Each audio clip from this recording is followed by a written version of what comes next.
Mengejutkan, peringatan Jenderal Gatot. Tidak ada perjuangan yang sia-sia. Ada yang mulai putus asa, beranggapan demo-demo menolak Omnibus Law ini sia-sia belaka, tak akan membawa hasil apapun. Tapi tidak dengan anak-anak muda, mahasiswa, pelajar. Mereka tidak kapok turun ke jalan. Mereka bertekad akan terus menjalankan aksi menolak undang-undang yang syarat kepentingan cukong itu. Apakah ada jaminan bakal berhasil? Tidak. Tapi kalau tidak bergerak sama sekali, sudah jelas dijamin bakal dijadikan objek penderitaan selamanya oleh pemerintah dan DPR, yang mungkin ke depannya akan semakin seenaknya saja dalam membuat undang-undang. Karena tahu rakyatnya pasti bakal diam, pasrah, diapakan saja. Tidak ada perlawanan yang sekali pukul, tawannya langsung KO. Apalagi untuk Omnibus Law cilaka ini. Tampaknya pemerintah dan DPR akan saling bahu-membahu, all out sampai gol, at all cost. Ketimbang mencibir dan mencela yang berunjuk rasa, menganggap mereka sedang melakukan kesia-siaan belaka, lebih baik mendoakan semoga aksi mereka tidak sia-sia. Toh, sama-sama bisa dilakukan dari rumah, sambil pegang gadget atau duduk manis menyeruput kopi di depan layar TV, atau menatap monitor PC. Mencela dan mengecilkan semangat perlawanan jelas tak menghasilkan apa-apa. Tidak juga membuat mereka berhenti berunjuk rasa. Lebih baik ikut mendoakan, mengobarkan semangat. Kalau ada rezeki dan ikhlas, ambil gadget, buka mobile banking, transfer ke teman-teman yang memasok logistik. Meski nominalnya tak seberapa, paling tidak bisa membantu yang kehausan dan kelaparan setelah berunjuk rasa. Ironisnya, yang menunggu di tikungan malah dipuji. Ya, menunggu di tikungan. Itu istilah yang saya berikan kepada siapapun yang mencoba mencari panggung dari ending aksi unras, agar tampak seperti pahlawan yang kesorean. Siapa itu yang menunggu di tikungan? Bisa siapa saja. Mereka menunggu kalau ada peserta aksi yang ditangkap polisi. Lalu nanti mereka akan secara heroik maju menjadi penjamin agar dibebaskan. Padahal akar masalah, sumber dari segala sumber unjuk rasa itu adalah kesewenang-wenangan pemerintah dan DPR dalam mengesahkan undang-undang Omnibus Law cilaka ini. Kalau saja tak ada pengesahan tingkat pertama di tengah malam dan dilanjut pengesahan tingkat kedua paripurna yang mendadak dimajukan 3 hari, tentu saja tak akan ada demo di mana-mana. Kalau tak ada demo, ya tidak akan ada yang tertangkap aparat dan ditahan.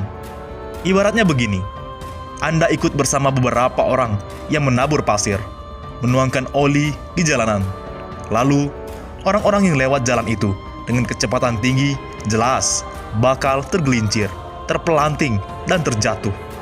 Sementara Anda menunggu di tikungan sambil menonton, siapa nih yang bakal kena? Ketika ada yang terjatuh, Anda segera keluar dari tempat Anda menonton, lalu membantu orang yang jatuh untuk berdiri, sedikit mengobati lukanya, walau sebenarnya cuma lecet-lecet sedikit, sekedar diberi obat merah, selesai. Apakah itu heroik? Bisa jadi, iya, bagi sebagian orang yang tidak tahu. Tapi tidak bagi orang yang paham bahwa penyebab orang-orang tergelincir itu adalah pasir dan oli yang ditebarkannya. Dan Anda adalah bagian yang ikut menebarkan. Minimal, semestinya Anda bisa ikut mencegah teman-teman Anda agar jangan menebar jebakan Batman. Kalau mau jadi pahlawan sebenarnya, ya segeralah singkirkan pasir dan oli dari jalanan. Ajak semua teman Anda melakukannya, agar tidak mencelakai banyak orang. Apakah Anda berani? Apakah Anda mau? Tidak. tapi tetap menunggu di tikungan untuk menolong yang tergelincir. Buat saya, yang seperti itu kok malah tak pantas dipuji sedikit pun. Masih sempat-sempatnya mencari panggung di tengah demonstrasi. Maksudnya dari ekses demonstrasi. Kalau mau, ya sekalian saja bantu pendemo, turun ke lokasi, memberikan bantuan logistik buat mereka. Kalau demonya berhari-hari, ya berhari-hari pula disupport. Tapi mana berani berbuat seperti itu, sebab panggung yang itu resikonya besar. Anda akan dihujat teman-teman Anda yang sama-sama ikut menebar pasir dan oli. Lah, wong Anda ikut menebar, kok sekarang malah ikutan bantu yang demo? Ya sudahlah. Memang, bis Omni yang bikin celaka ini ujian bagi kita semua. Ujian kesabaran, ujian keberpihakan, ujian ketangguhan semangat perlawanan. Sama seperti semut-semut Ibrahim membawa setetes air untuk memadamkan api, atau burung yang bolak-balik terbang dengan sayap yang lemah, meneteskan air dari paruhnya. Api yang membakar Ibrahim alaihissalam, apakah padam? Tidak. Tapi setidaknya, semut dan burung itu menunjukkan di barisan mana mereka berpihak. Ketimbang cicak yang malah meniup-niup api. Mungkin apinya memang tidak membesar karena tiupan kecil cicak. Tapi at least, cicak menunjukkan dukungannya kepada Namruds untuk membakar Ibrahim alaihissalam. Hari ini, kita diuji. Jemari kita menunjukkan keberpihakan kita di mana. Postingan di laman media sosial kita menjadi etalase yang menggambarkan di barisan mana kita berdiri. Kalaupun nanti, akhir bulan ini atau awal bulan depan, undang-undang itu tetap disahkan, kita bukan bagian dari yang mendukung. Sejarah akan mencatat, jika kelak 5, 10, 20, hingga 30 tahun lagi, undang-undang itu membawa kemudaratan bagi anak-anak, keponakan, bahkan cucu kita. Akankah kita termasuk yang menangisi dalam penyesalan mendalam? Masing-masing merasa benar dengan pilihan dan keberpihakannya. Kelak akan dipertanggungjawabkan. Toh, kita semua sedang menunggu waktu itu. Ya kan?